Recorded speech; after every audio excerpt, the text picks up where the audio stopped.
Ladies and gentlemen, my name is TotalBiscuit. I'm here to ask and answer one simple question. WTF is War of the Vikings. I suppose you'd call it the sequel to War of the Roses. It's a weird idea for it to be a sequel to anything, considering that thematically it's completely different.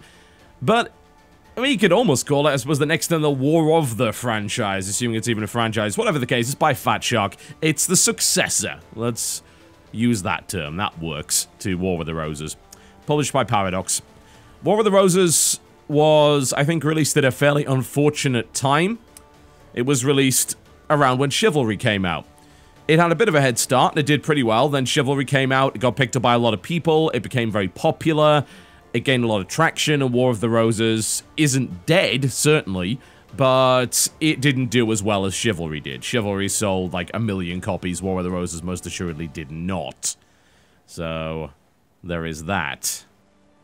I thought to some degree that was a bit of a shame, because while I think Chivalry is a slightly better game, I think War of the Roses had its own merits. Had a lot of cool things going for it, including mounted combat, a much better ranged system than Chivalry, and a particular attention to detail and authenticity that Chivalry kind of lacked. So, it is a little bit of a shame that it went that way. Will War of the Vikings put Fat Shark back on the map in terms of this kind of genre, which I suppose you'd call a melee-focused deathmatch game? I don't think it will, and I'll explain why. But first, let's have a look at settings, shall we? So, just like War of the Roses, there's an awful lot here. Lots of customization. Can pretty much do everything you want. It's hard to really look at this graphics options menu and say, yeah, there's something obvious that's missing, because there isn't at all. The only thing that I could point to, and that's assuming it's not under another name here, would be anisotropic filtering. That doesn't seem to be here. Everything else, including your AA and customization, all available. You can cap your FPS if you so desire. You can even change which screen it outputs to, which is a feature that most games don't have, and that can sometimes make dual monitor setups a little bit fiddly. So, yeah, that's good. This is all pretty much what I would expect. If we go to gameplay settings, you can also customize a lot of stuff like the squad outlines and various pop-ups, which is good. You can even turn the HUD off if you like. So most of this is, as you would expect, you can change the crosshair opacity as well as the color of the crosshairs. Always nice to be able to do that. Audio settings, separate sliders for everything. Nothing to object to there. Doesn't really need a subtitle mode, although, I don't know, should it really have subtitles? I don't think you could have subtitles, because there's a lot of battle chatter going on. It would be very difficult, and of course there's no single-player mode in this game. And the controls are fully rebindable, along with options like double tap to dodge, which will be nice for those of you who used to play Unreal Tournament. So yeah, you can do a lot with this. It's good. It's pretty much everything that I would expect from an options menu. Nothing too shabby at all. So there is a tutorial, and there is the loadout editor. No need to show you the tutorial. I can tell you all the mechanics here, and frankly I do a better job at it because the tutorial is lacking. It actually ignores key mechanics such as dodging. It just doesn't tell you how to do it, which is kind of silly, but there you go. Let's have a look at loadouts. Okay, so if you want to customize, you have 4 slots to do that, and you have 3 default classes, the Warrior, the Champion, and the Skirmisher. And those are the classes of the game. You'll notice this perk right here is locked. There's a reason for that. There's the light, medium, and heavy armor classes, and they're all under here. So if I click this, you've got Skirmisher, that's your light armor, and that will give you some characteristics, so 13% damage reduction, extra headshot damage, minus stamina cost, and quicker weapon swapping. If you switch to Warrior, that's Jack of all trades, 30%. You can use all weapons. You can actually take a bow, if you so desire. And then you've got Champion, which is your heavy class, stubborn class, which is 40% damage reduction on heavy armor, and then minus 10% stamina regeneration, but you also get Brawler. Your swings, parries, and blocks are not interrupted by ranged weapons, and you can disable, basically smash shields with your special attack. So, customization. Lacking, especially when compared to War of the Roses. And I am talking specifically about anything involving stats. The actual customization in terms of the aesthetics, lots of it. As you can see, look at all these swords. Wow, what a bunch of weapons. That's amazing. They all do exactly the same thing. They have identical stats. They just look different. Okay, so there you go. So you, weapons class-wise, have one-handed swords, one-handed axes, which looks something like that. And don't get me wrong, I mean, they look nice, but they all do the same thing. Two-handed axes, which kind of look like this. Which is, strangely enough, your only real two-handed weapon in the game, unless you count the spear. So, there's your spear. And then you have your bows, which are available if you switch over to either warrior or skirmisher. So, we do that. If you pick your primary weapon as a skirmisher, you can select a bow. Again, all do the same thing. And then you got your secondaries. If I can get out of this for a second. There we go. Thank you very much. So for the skirmisher, it's one-handed swords, one-handed axes. If you pick the warrior, I believe you have access to things like throwing weapons. So these actually do different things, and they're strangely kind of all in the same category. So the throwing knives throw a bit faster. You get 4 of them. Doesn't tell you that here, which is not massively useful. It would be nice if it told you what the expected damage for this kind of stuff is, but they don't do that. You've then got your bearded throwing axes, javelins, and then your Norse throwing axes. I'm pretty sure they do the same thing. But again, it's really weird to look through a loadout screen and not be given any information at all. This is very, very different indeed to War of the Roses, where it gave you almost too much information. It told you exactly what everything would do, so you could pick your loadout with a rather nice degree of accuracy. Here, not so much. I mean, it would be nice to know before I bought this throwing knife that this gave you 4 knives, but it doesn't tell you anywhere on the loadout screen, which is frankly quite silly. You can switch between Viking and Saxon here. That's just visual. Obviously, you'll be dumped onto a side. There is no difference really whatsoever outside of the visuals there. And of course, you can also pick your shields. So, outside of that, what have you got? Well, you can pick perks. So, you are locked into this one. I can pick 3 others. So, I've got Agile Fighter here. This is really useful. I can't really see many people not using this. For some reason, when I hover over it like that, there we go, it works there. It will tell you what it does. So, it allows you to attack while dodging. Very useful. Things like Feign Death, not so useful. Knighting allows you to backstab enemies while wielding daggers, and your footsteps are inaudible. Honestly, I have never heard footsteps in this game anyway. I think maybe it could be useful in arena mode with smaller teams, but in the bigger battles, there's no way that footsteps being inaudible is going to be useful to you, I don't think. Gloating allows you to do a taunt, and you get healed at the end of it.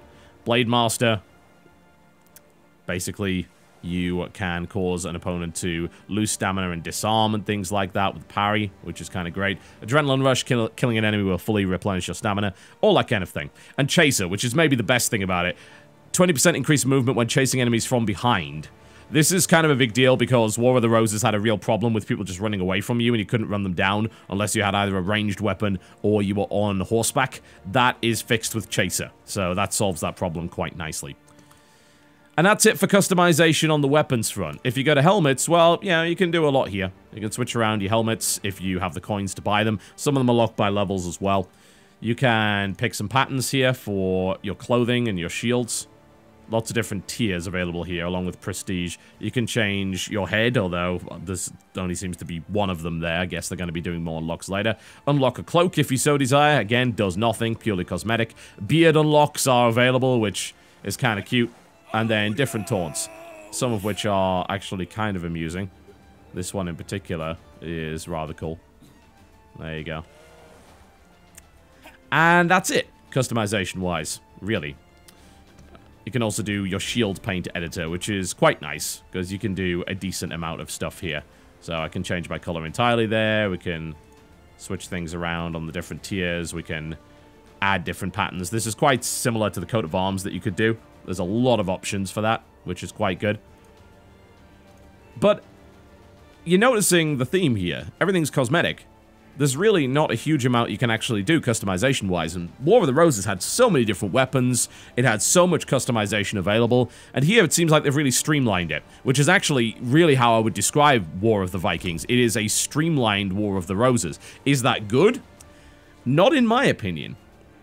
Alright, let's jump into a server. Difficult to get one with good ping. Most of the players are in Europe. If we look at players here, we'll notice, oh look, all of these are basically unplayable. The only playable server for me, really, without getting pretty serious lag, is this one, which I wouldn't want to play on in a million years, because it's a 64-player team deathmatch. Trust me, it is just awful. Most of the maps are not designed for it, so it just becomes a complete spam fest. It is lacking in direction. You spawn in the middle of enemies. It's just terrible. 24 players seems like the optimal number, so if we can find a 24-player server that doesn't have horrible ping, maybe this arena one would be okay. Let's try that. It's about 100 ping. I could probably deal with it. So, game modes. Team Deathmatch, Conquest, Arena, and Pitched Battle. Pitched Battle is fairly similar to... Well, I wouldn't even call it fairly similar to the way the Counter-Strike works, because Arena is quite similar to that as well. Pitched Battle is a case of once you're dead, though. Outside of that, you've got Conquest, which is basically domination. And then you have your Team Deathmatch, which is kind of exactly what you would expect. And it hasn't spawned me with a bow for some reason. That's a bit weird. Alright, well, I guess we're just gonna run in and die then. Yep, there we go. It's so strange. I must have accidentally spawned my custom class that I was trying to work on. Oh, and I'm dead for the rest of the round. That's just lovely. Yeah, so that was brilliant. Arena mode, once you're dead, and it's based on a best-of-5 system. And the team deathmatch is first to however many kills. The default is 100. I've been on servers with 125. I think lengthwise 125 is a little bit better. The problem is it doesn't scale with the number of people on the team. So if you play the 64-player, the only 64-player server, the only server... This is actually best of 13, interestingly enough, but it's whatever the server's set to. If you play the 64-player server, which is the only one that has good ping on the East Coast right now, then it's first to 100, which means the match is over in about 5 minutes, which is kind of stupid. Yeah, it's not particularly good. Alright, so let's do a little bit of Arena, and let's explain the combat system. I'll probably switch over to Team Deathmatch server after this, because, frankly, if I die first, then this is not going to be all entertaining to watch. I've got to say, I'll switch over to a... There we go. Do a little bit of damage with the throwing weapons, and now we can actually get into combat. So combat is reasonably similar to the way that War of the Roses did it, in that you can swing in different directions, and you can also parry in different directions, and you instantly die. Yeah, I'm just going to pull out of this and go into a team deathmatch. They've removed one of the directions that you can attack in, so there's now only 3 attacks instead of 4. So there's left, there's right, and then there's the overhead.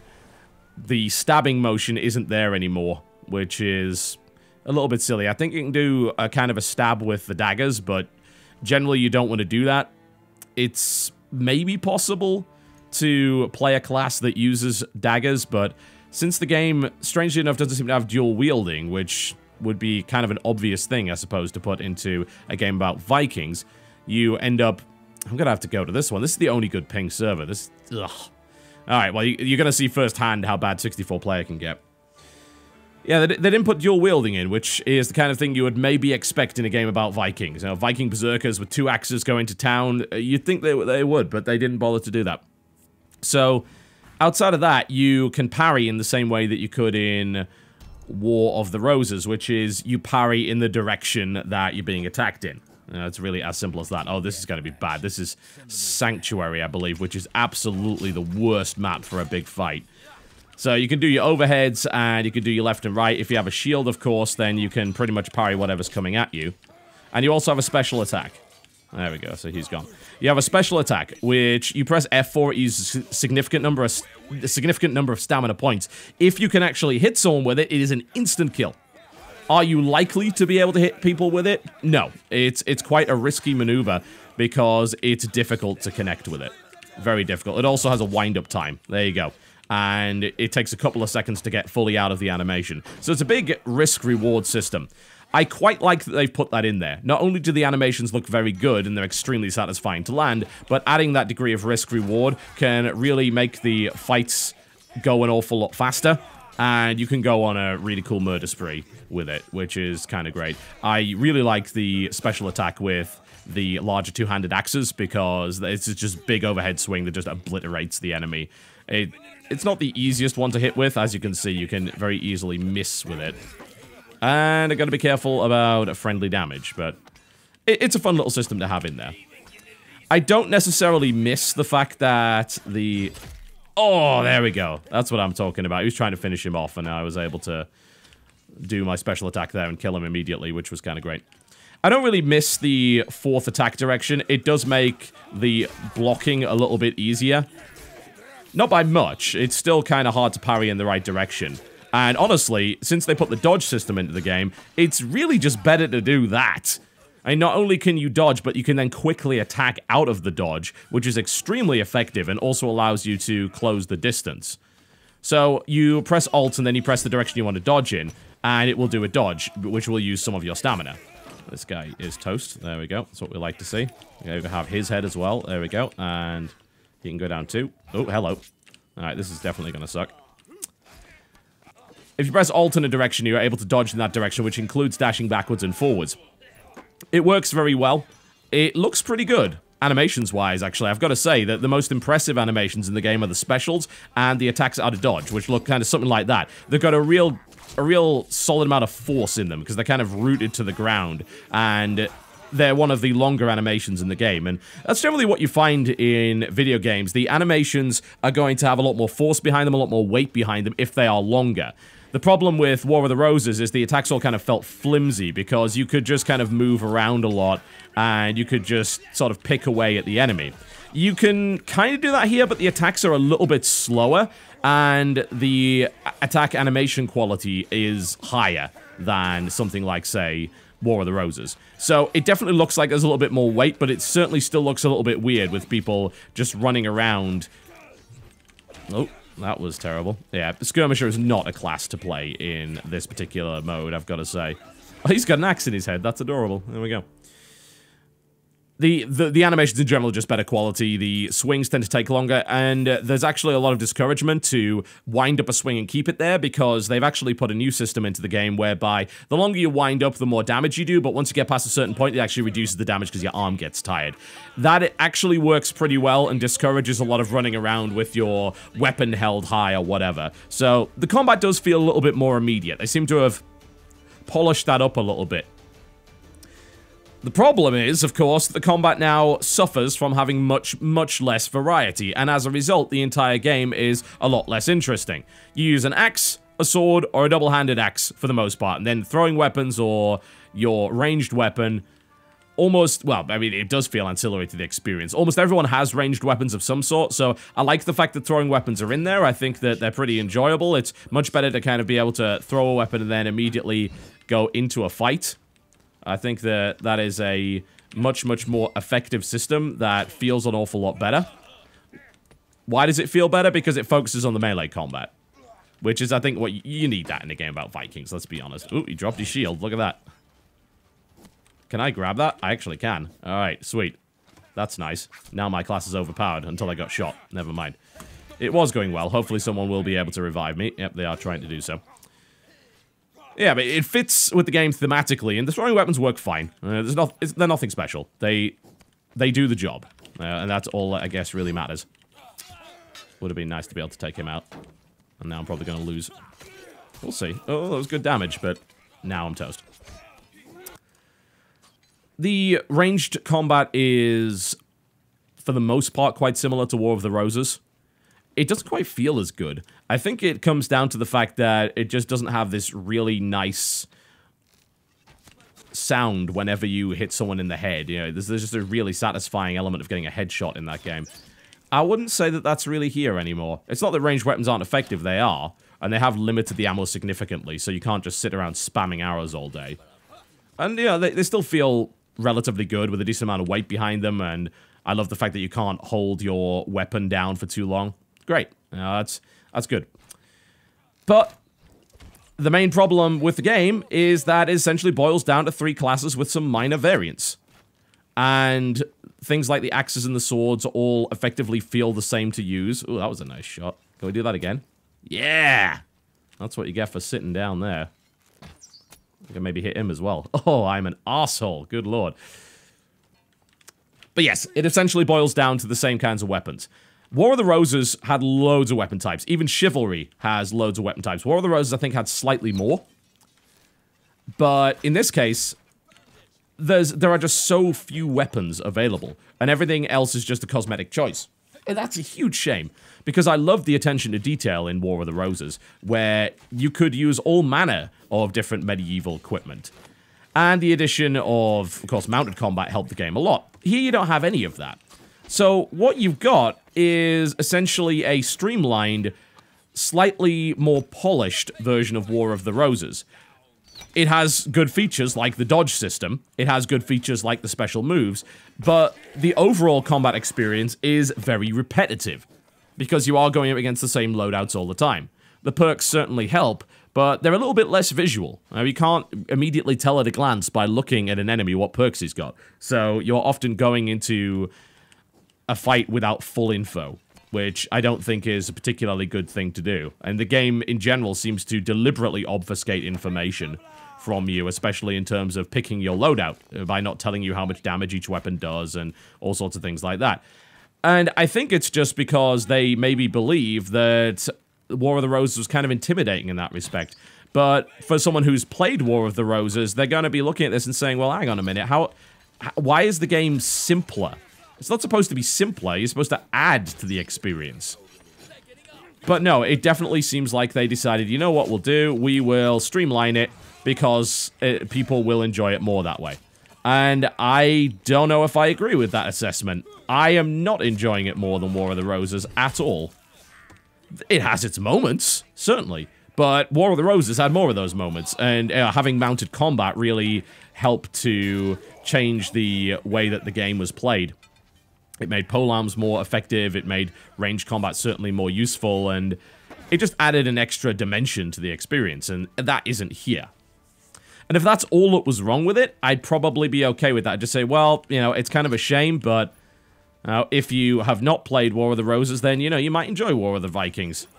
The problem is that the game, unfortunately, has some really bad issues in terms of netcode. For one thing, if you are over 100 ping, there are going to be warping issues. I've seen a lot of them. Weapons are going to be just passing through people. I've seen a lot of that as well.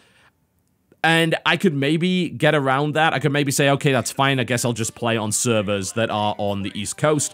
I can't really do that because most of the player base is in Europe. So this is the only US server going on right now during US prime time that I can really play on without suffering latency. So that's a real problem. And that's not the worst of it. The spawning system. God, the spawning system. In War of the Roses, they had a spawning system which involved spawning on your squad mates. Yeah, you could spawn on your squad leader. They took that out.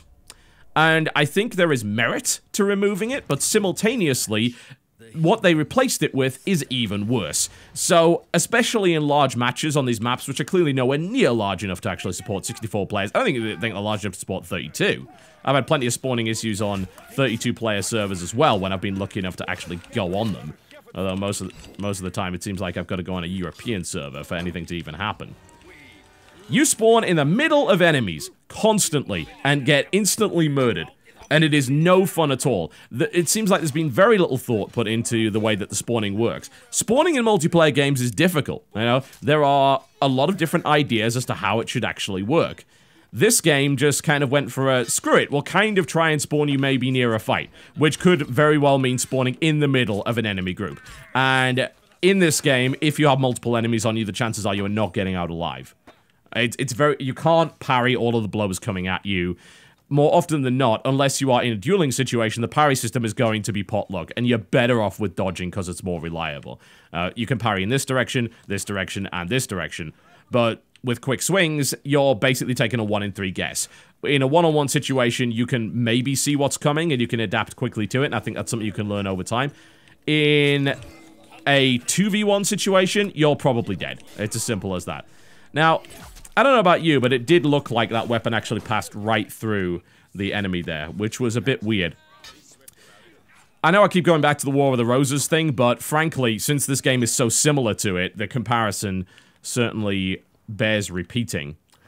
In War of the Roses, it was very possible to hit someone kind of with the shaft of the weapon, and there would be a lot of good visual feedback that told you that was happening.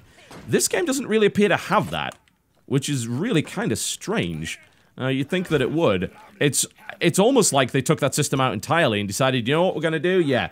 If you don't hit him, then it just kind of passes right through him. I've had plenty of swings which look like they hit, pass right through the enemy. I don't know why. It's hard to say. There's not enough feedback on the screen to tell me why that's happening. Is it a latency problem? It could be, but I don't know. Honestly. I couldn't tell you. I have no idea if that's the case. So it definitely gets frustrating, and combine that with the very unreliable spawn system, which more often than not leaves you in a situation where you can get instantly killed. And these big melees are frustrating. They also decided to throw in a decent amount of friendly damage, and that can be a nightmare to deal with. You can take significant damage, especially from anyone that's using a two-hander.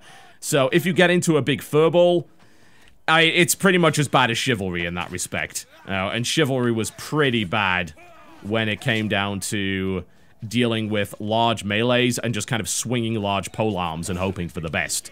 There was a lot of that in Chivalry, and it sucked. And War of the Viking... You see, there's no way that did not hit. I mean, that is absolutely nonsensical. Jeez, I don't know what's going on with that. Really hard to figure out exactly what's causing that thing to happen in the first place. Yeah, the big melees are a mess. They also took executions out. Why would you do that? That was a really cool visual element of War of the Roses. And they just decided, you know what? Oh, we're going to make a game out Vikings, which is much more brutal. And then they decided, oh yeah, we're going to take executions out. You're going to what? So that leaves you flailing at the enemy, which is often unreliable, particularly if the enemy dies in an area of the level where the geometry gets in the way of your swing. You end up swinging multiple times to kill an enemy because it bounced off a piece of rock or whatever that was nearby. No, the execution system was much, much better because it was reliable. You pressed E, the execution animation began. Instead of swinging at the enemy, it's like, how did I miss? Like, I was within range, surely, and then you just end up missing for no reason. Arrgh. You can see I'm frustrated, and, you know, I think I'm justified in that. This was a game that was on early access, and I think now that some games are starting to come out of early access, I think you have very little excuse for messing up. Because if you're going to make your game an early access product where people actually buy the game and also pay to give you feedback, if you still screw up after that, you really do not have much excuse. And frankly, they kind of screwed up here. There are too many problems. Like that, for instance, where you just get randomly kicked out of the server, which has happened to me 4 times in the past 2 hours of play. It's unbelievable. Why, did that server just go down? Great, we now have no East Coast server. This is lovely. That's just brilliant. Excellent, I'll jump on one with 150 ping and then just get murdered. Ugh. There's a Miami server that somehow has over 100 ping, which is weird, because I'm not that far away from Miami. There's no way I should be getting 100 ping to Miami. There's just little parts. You notice in that little tooltip right there, it says, oh, press key tag, $. Like, just, it feels like a beta product, honestly. It doesn't have the level of polish that I would expect. Visually, it does. Oh, it's got a solid, if somewhat Spartan UI.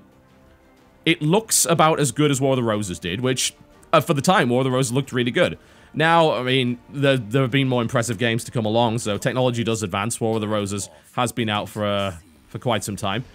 The levels still look fairly impressive, and there's a good amount of detail on the character models, so... You kidding me? Great, the round's over. Awesome. Well, that was a lovely bit of free experience, I suppose. So silly. I'm complaining a lot. And I think that my complaining is justified. Again, if you've gone early access and then you release your game, better be damn well perfect by that point. You just did a paid alpha and a paid beta. And there's still too many problems with it. And even if those problems were solved, I think the core problem comes in that War of the Vikings doesn't really bring much to the table. It doesn't really add much to the formula. In fact, it subtracts from the War of the Roses formula. I don't... Outside of the dodge system, which, again, I really like and I think is very well implemented and feels really good to use, War of the Roses has more content, it's better developed, it's more polished, it's better balanced, it has more ways to fight, it's got more weapons, it's got arguably better progression. There's 2 ways to view the progression system, right? Some people are going to say it's really good that all the progression is cosmetic, which actually is not true, but once you hit rank 10, you can pretty much unlock all the perks you want, and it takes very little effort to get the things that you are actually looking for. Well, this sucks. Wow.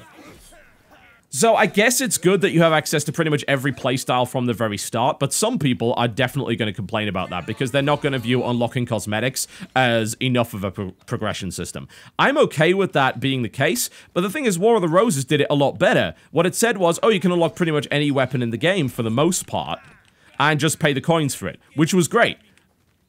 And you could still maintain that level of variety in terms of the number of weapons that the game actually has. And it had significant weapon variety.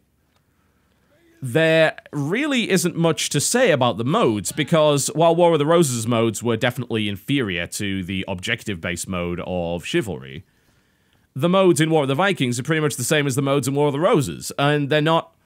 I mean, I could say that they're not any worse, but that's actually not true, because in those modes you could still use things like Cavalry, which added a new dynamic to the way that they worked. So, I don't... What? Seriously?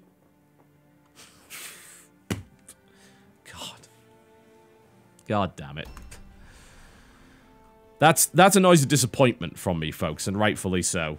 Because I liked War of the Roses. I was hoping that War of the Vikings would really add to the formula. But again, it subtracts. It streamlines. In most places, I disagree with the streamlining. I really disagree with the streamlining in terms of the number of weapons available. And the fact that there's not something like mounted combat. I understand thematically why it's not there. But I hate the fact that that means that you've just got this melee system, which is okay, but it's only slightly improved from War of the Roses, and not enough for me to justify saying, oh yeah, play it for the melee. Chivalry's still better in that regard. Chivalry Deadliest Warrior is better. Deadliest Warrior just doesn't have particularly good game modes, so it may, you know, you can maybe argue that you'd rather play the original Chivalry, and I still would, because I think the original Chivalry is a lot better. When it comes to War of the Roses versus War of the Vikings, there's not even a question that I prefer War of the Roses.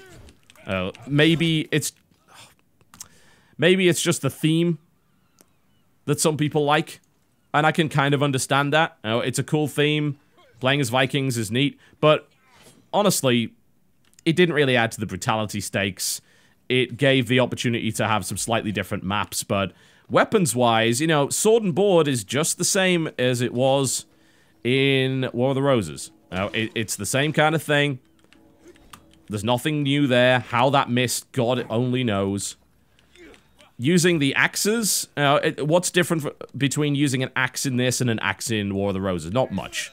Not much. So really, you've got the special moves and the kind of abundance of throwing weapons that really diversifies the combat, differentiates it from War of the Roses. And it's not enough. Not for $25.